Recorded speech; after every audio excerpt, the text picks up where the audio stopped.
2009 की बात है। मार्केट ऑलमोस्ट लो से अचानक से बहुत तेजी से भागने लगा। 2009 ने आज तक हाईएस्ट रिटर्न्स दिए हैं अगर हम इलेक्शंस की बात करें। आप में से अक्सर काफी सारे लोग मार्केट के रिटर्न्स को पॉलिटिकल डेवलपमेंट्स के साथ जोड़ते हैं, लेकिन आज की इस वीडियो में मैं आपको समझाना चाहूंगा कि कितना इंपैक्ट होता है स्टॉक मार्केट पे इलेक्शंस का, स्टेट इलेक्शंस का, सेंट्रल इलेक्शंस का। स्टैटिस्टिक्स के थ्रू हम समझने की कोशिश करेंगे कि आज तक मार्केट में जो हुआ है वो कैसे हुआ है, किस प्रकार से मार्केट के मूवमेंट्स और वोलेटिलिटी पे इंपैक्ट हुआ है। याद रखिए, हम इस वीडियो में एनालिटिकल पॉइंट्स के लिए पॉलिटिकल एंगल्स को डिस्कस करेंगे, लेकिन इसका पॉलिटिक्स से या फिर मेरे बायस से कोई लेना देना नहीं है, तो कृपया करके इस पे अपने इमोशन को डायरेक्टली अटैच मत कीजिएगा।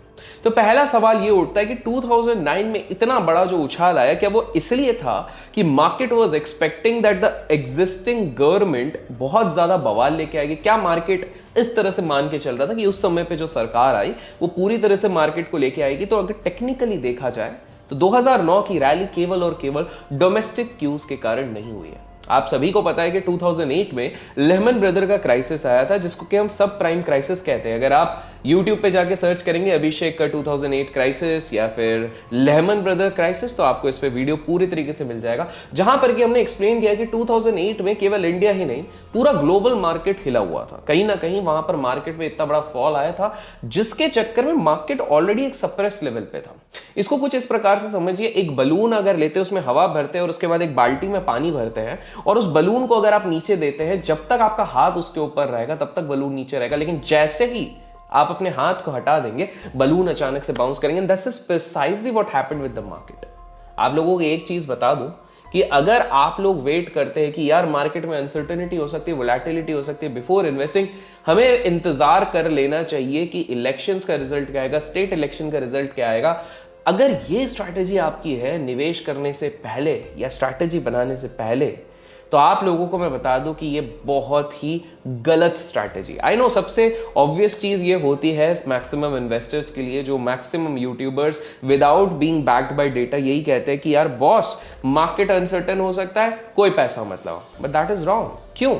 बिकॉज वाजपेयी सरकार के समय पे भी अगर देखेंगे, सरकार के आने के बाद अगर एनुअल रिटर्न्स का कैलकुलेशन किया जाए फ्रॉम दैट लेवल, तो इट वाज जस्ट 2 to 3%। तो आप बोलोगे यार ये तो बहुत कम है, लेकिन अगर आप ओवरऑल स्टार्टिंग से अगर 6 मंथ्स उसके पहले, इलेक्शन के पहले से लेके एंड तक देखते हैं, तो करीब करीब 15 से 16% का रिटर्न था। What is the quest? Quest यही है कि जो आज से ठीक कुछ दिन पहले जब 19,200 पे निफ्टी चल रहा था, तब मैंने एक वीडियो अपने चैनल पे बनाई थी और वहां पर ये क्लियरली मेंशन किया था कि इलेक्शंस के 6 मंथ्स के पहले ही आपका सबसे तगड़ा रिटर्न बनता है। और आप देख सकते हैं 19,200 से आज हम कहां पर बैठे हुए हैं। तो पहली चीज आपको ये चीज समझनी पड़ेगी कि अगर मैं 2004 की बात करूं, 9 की बात करूं, किसी भी एरिया की बात करूं, तो यहां पर जो मेजर रिटर्न्स, एक आउटलायर इवेंट 2008 को अगर छोड़ देते हैं, तो वो बनता है 6 मंथ्स बिफोर द इलेक्शंस। अब मैं आप लोगों को थोड़ा और पॉइंट पे लेके चलता हूं कि अगर आपको रिलेटेबिलिटी ढूंढनी है तो आपको किसी और इलेक्शन से नहीं, आपको रीसेंट लास्ट 2 इलेक्शन से नहीं, जबकि 2004 के इलेक्शन से आपको मैच करना चाहिए, जहां पर कि काइंड ऑफ अनसर्टेनिटी का एनवायरनमेंट हुआ, हंग पार्लियामेंट हुआ, और उसके बाद जब मार्केट अगले दिन खुला वीकेंड के बाद, तो पता है आपको क्या हुआ था? लोअर सर्किट मार्केट पे लगा था। जी हां, आपने अक्सर जो आज के समय पे आए होंगे, उन्होंने केवल कोविड के समय पे ये लोअर सर्किट देखा, लेकिन उस समय पे लोअर सर्किट गिरा था। And this is precisely why Chris Wood, जो विदेशी एक इंसान ने आज ठीक कुछ समय पहले बोला था कि यार अगर रूलिंग गवर्नमेंट नहीं आती है तो एक 24-25% का क्रैश हो जाएगा। This my dear friend is the reason क्यों वो इतना अनसर्टन समझ रहे। लेकिन क्या ऐसा हो सकता है? समझने की कोशिश करते हैं। आप लोगों को इसके बाद एक इंटरेस्टिंग फैक्ट बताऊं कि मार्केट गिरा तो था, सर्किट तो लगे थे, लेकिन जिन लोगों ने अपने निवेशों को और निवेशित अमाउंट को, इन्वेस्टेड अमाउंट को उस समय पे नहीं निकाला था, विद इन जस्ट 6 मंथ्स, जी हाँ, केवल 6 महीने में ये वहां से बाउंस किया था 20%। जी हाँ, इसका मतलब अगर किसी के पास होल्डिंग कैपेसिटी थी तो भी वो 20% बना सकता था। तो सबसे ज्यादा प्रॉब्लम किसको हुई? पहला, जिसने पैनिक में अपने पोजीशंस को कट कर दिया, और दूसरा जो बोरोड फंड से ट्रेड या इन्वेस्ट कर रहा था। और जब तक ये क्लैरिटी आती है कि क्या आएगा, कौन सा गवर्नमेंट आएगा, क्या सारी चीजें होगी, तब तक तो गाड़ी ऑलरेडी छूट चुकी होती है। देखिए आज हम इस वीडियो पे इसलिए बात करें बिकॉज स्टेट इलेक्शंस का एक इम्पैक्ट काफी सारे लोग असर्टन करने की कोशिश कर रहे हैं कि 3 तारीख को क्या इस पे इम्पैक्ट हो सकता है हमारे शेयर बाजार पे। लेकिन आप लोगों को बता दूं कि स्टेट इलेक्शंस का एक बहुत ब्रॉडर स्पेक्ट्रम में बहुत बड़ा इम्पैक्ट नहीं पड़ता है। इंपैक्ट पड़ता है सेंट्रल गवर्नमेंट के इलेक्शन का। स्टेट गवर्नमेंट का हल्का पुल्का ये पड़ता है कि अगर रूलिंग गवर्नमेंट से रिलेटेड ही पार्टीज मेजर स्टेट्स में जीतती है, देखिए पहली रूलिंग गवर्नमेंट और दूसरा मेजर स्टेट्स में अगर जीतती है तो कहीं ना कहीं माना जाता है कि डिफेंस के प्रोजेक्ट्स हो गया, फॉरेक्स हो गया, जो ट्रेड एग्रीमेंट्स होती है काफी सारे गवर्नमेंट्स के बीच में, इसमें इनको प्रोसेस करने में स्मूथनेस मिलती है और इसलिए मार्केट उसको चीयर अप करता है। तो अगर मैं बात करूं तो हाल फिलहाल में जो 5 स्टेट इलेक्शंस का हम लोग वेट कर रहे हैं तो इसमें केवल 2 स्टेट सबसे ज्यादा इंपॉर्टेंट होगा, वो है Madhya Pradesh as well as Rajasthan. Madhya Pradesh, Rajasthan and Chhattisgarh को भी आप काउंट कर सकते हैं। These are the most important states जो आप लोगों को यहां पर एनालाइज करना है। तो क्या हमें टीवी पे दिन पर अभी एग्जिट पोल्स देखना चाहिए? अगर पॉलिटिक्स में इंटरेस्ट है तो बखूबी देखना चाहिए, लेकिन अगर आप स्टॉक मार्केट के पर्सपेक्टिव से देख रहे हैं तो आपका दिमाग इतना कंफ्यूज हो जाएगा, इतना कंफ्यूज हो जाएगा, ठीक उस प्रकार से जिस प्रकार के एनिमल के ट्रेलर पे हीरोइन ने जब आई विश आई ओ करके वो डायलॉग बोला था, उस समय पे जैसे आप कंफ्यूज हो गए थे वैसे कंफ्यूज हो जाओगे। तो ये करने की जरूरत नहीं। आप लोगों को ये चीज समझनी है कि ये जो मैंने 3 स्टेट्स दिए उसमें भी स्पेसिफिकली मैं बता रहा हूं Madhya Pradesh and Rajasthan, these are very important.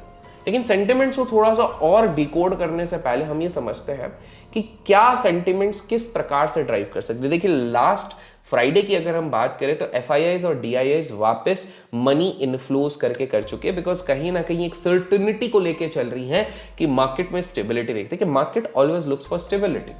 तो कहीं ना कहीं ये वाली चीज आपको दिख रही है। लेकिन आने वाले 3-4 महीने में एज एन ऑप्शन ट्रेडर आपके लिए सबसे इंपॉर्टेंट होता है कि आप विक्स पे ध्यान दीजिए, बिकॉज अगर आप लास्ट 5 सेंट्रल इलेक्शंस को एनालाइज करेंगे तो just before these elections VIX spike करता है, जिसके चक्कर में जो ऑप्शन ट्रेडर्स रहते हैं वो बहुत सारी चीजें मैनेज नहीं कर पाते। अचानक से 100 रुपए की चीज 800 रुपए पे खुलने लग जाती है, वहीं पर दूसरे साइड वाली 100 रुपए वाली डिक्लाइन होकर केवल 40 पे पहुंचती है। And this is all because of the erratic nature of VIX, because VIX ऊपर नीचे दाएं बाएं आगे पीछे इस तरह से होता रहता है, जिसके चक्कर में ये प्रॉब्लम होती है। वेल विक्स की वोलेटिलिटी को तो मैंने ऑलरेडी अपने चैनल पे समझाया हुआ है, इंडिया विक्स अभिषेक कर आप सर्च कर सकते हैं, लेकिन इसके साथ साथ हमें कुछ और एंगल्स को भी ध्यान देना पड़े। 2008 के इलेक्शन में बेसिकली मैं ये विक्स इसलिए बता रहा हूं, 2008 के इलेक्शंस के बाद 2009 की उस समय पे सबसे बड़ा जो डिवास्टेटिंग इंपैक्ट पड़ा था वो इन्वेस्टर पे नहीं पड़ा था, वो बोरोड फंड्स वालों पे और दूसरा ऑप्शन राइटर पे था। बिकॉज ऑप्शन राइटर्स जो नेकेड या फिर बहुत ही कम अमाउंट वाली जो हेजिंग स्ट्रैटेजी करके गए, जब अगले दिन बहुत बड़ा वॉलेटाइल इंपैक्ट आया तो रातों रात काफी सारे ब्रोकर्स, काफी सारे ऑप्शन प्लेयर्स बैंकरप्ट हो गए and that was the biggest problem. लेकिन अब आपके दिमाग में सवाल होगा कि कहीं ना कहीं मार्केट में अनसर्टेनिटी है, तभी तो FIIs इतने टाइम से बेच रहे थे। तो इस चीज को समझिए, FIIs काफी समय से इन्वेस्टेड थे, उनको एक अच्छी वैल्यू मिली इसलिए उन्होंने बेचा, नंबर 1। दूसरा, इमर्जिंग मार्केट बास्केट्स बनते हैं जिसके कुछ रूल्स एंड प्रोटोकॉल्स होते हैं जो सारे बड़े बड़े फंड मैनेजर्स डिसाइड करते हैं ग्लोबल स्केल पे। तो कहीं ना कहीं वो चीज उनकी क्वालिफाई होने के चक्कर में उनको एडजस्टमेंट करना पड़ता है, इसलिए उन्होंने बेचा। तीसरा, काफी सारे फैक्टर्स को ये ध्यान रखते हैं, global interest rates, global currency rates, global margins, ये सारी चीजें देख के FIIs डिसाइड करती हैं। तो अगर हम बात कर रहे हैं कि केवल स्टेट इलेक्शन के बेसिस पे FIIs बेच के निकल जाएंगी या कोई भी चीज होगी, तो हम ये ओवर एस्टिमेट कर रहे हैं। देखिए हाल फिलहाल के वर्ल्ड कप से एक चीज हमने समझ ली है कि ना जाने जितने सेमीफाइनल्स हम जीत ले, एंड स्टेट हमेशा अनसर्टन रहता है। दुखती नब्स पे हाथ रखा है, but this is the reality कि एंड स्टेट हमेशा अनसर्टन रहता है। और इसीलिए हम जितने भी लोगों को देख रहे हैं जो एनालाइज करके बता रहे हैं कि ये पार्टी जीतेगी तो ये होगा, वो पार्टी जीतेगी, नोबडी क्लियरली नोस कि एग्जैक्टली क्या होगा। हम सब एजम्पशन लगा रहे हैं।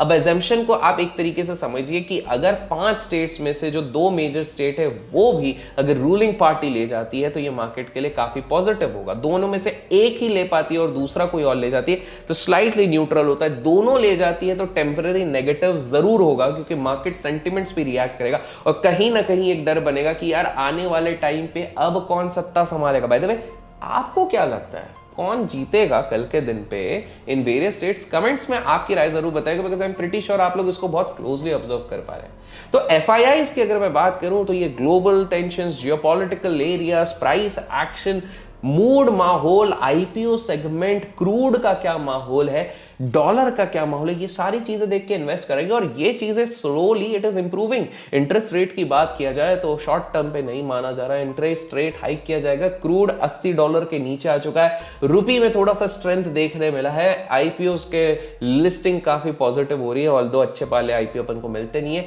FIIs, DIIs के रिजल्ट्स काफी अच्छे आ रहे हैं, इनफैक्ट हमारे वीडियोस भी आपको काफी अच्छे लग रहे हैं जो आप लाइक्स के तौर पे हम लोगों को बता रहे हैं और चैनल को सब्सक्राइब करके बता रहे हैं, तो एक तरीके से काफी पॉजिटिव माहौल बना हुआ है। अब मैं क्विकली आपको बता देता हूं कि 6 महीने के अंदर जस्ट बिफोर इलेक्शन किस प्रकार के रिटर्न्स रहे हैं। 1999 में 4% का रिटर्न रहा है, 2004 में 9% का रिटर्न रहा है, 2009 में 38% का रिटर्न रहा है, 2014 में 16% का रिटर्न रहा है, 2019 में ये केवल 2% का डिविएशन रहा है। लेकिन सबसे इंटरेस्टिंग चीज है, अगर मैं ओवरऑल रिटर्न्स की बात करूं तो 2004 से लेकर 2014 जो कि 2 टेन्योर मनमोहन सिंह जी के अंदर गया, उसमें 372% का रिटर्न है। वहीं पे नरेंद्र मोदी जी 2014 से लेके अभी तक का 180% का रिटर्न है। आप लोग बोलोगे मनमोहन सिंह जी के टाइम पे इतना ज्यादा क्यों है? बिकॉज अगेन 2008 का क्राइसिस आया था, प्राइसेस काफी सप्रेस थे, उसके बाद बहुत हैवी तरीके से बाइंग हुई है और इसलिए कहीं ना कहीं लोअर लेवल से एक बहुत बढ़िया वहां पर रैली देखी गई है 2004 के डिप के बाद से भी। तो एग्जिट पोल्स को अगर आप क्लोजली ऑब्जर्व करते हैं तो कहीं ना कहीं रूलिंग गवर्नमेंट तो आ रही है, हल्का पुल्का ऊपर नीचे रहेगा तो भी एक टेम्पररी 3 से 4 दिन का इंपैक्ट रहेगा। तो डोंट मेक अ फस अराउंड इट कि अरे ये गवर्नमेंट आ गई तो ये हो जाएगा, बिकॉज स्टेट गवर्नमेंट ही, हमको सेंट्रल इलेक्शन से ज्यादा मैटर करना पड़ेगा। एक और चीज अगर आप लोगों ने नोटिस करी होगी कि अभी तक ब्लू चिप्स ने परफॉर्म करना शुरू तक नहीं किया। स्मॉल कैप इंडेक्स भागा है, मिड कैप इंडेक्स भागा है, लेकिन ब्लू चिप्स में अगर ब्लू चिप इंडेक्स की बात करूं वो पॉजिटिव जरूर है, लेकिन अभी तक उसने उस लेवल की रैली दिखाई नहीं है। तो कहीं ना कहीं अगर मैं स्पेस देख रहा हूं इंडेक्स के बेसिस पे भी और हिस्टोरिकल रिटर्न्स के हिसाब से देखें, अगर बहुत ज्यादा डामोडोल नहीं होता है, दूसरा अगर ग्लोबल मार्केट सपोर्ट करते हैं, और तीसरा अगर हमारे ब्लू चिप्स यहां से परफॉर्म करना शुरू करते हैं जिन्होंने अभी तक परफॉर्म नहीं किया है, तो इंडेक्स में, कोर इंडेक्स में अभी भी अपसाइड 8 से 9% का बचा है कंसिडरिंग द पी इवैल्यूएशंस। जी हाँ, आपको समझना पड़ेगा कि हम केवल स्टेट गवर्नमेंट से इसलिए इस चीज को नहीं जचेंगे बिकॉज हमारे आज भी काफी सारी एग्री कमोडिटीज, आज भी काफी सारे गवर्नमेंट सर्विसेज वाली कमोडिटीज, आज भी काफी सारी SME ट्रेडेबल नहीं है। तो कहीं ना कहीं हम GDP के बेसिस पे कि ये गवर्नमेंट आएगी तो ये GDP पे कंट्रीब्यूशन होगा, उसके बेसिस पे ब्लाइंडली हम लोग जज नहीं कर सकते। तो स्टेट इलेक्शंस के आउटकम से पैनिक करना छोड़ दो। ऑप्शन राइटर्स अगर नेकेड करते हो तो सुधर जाओ।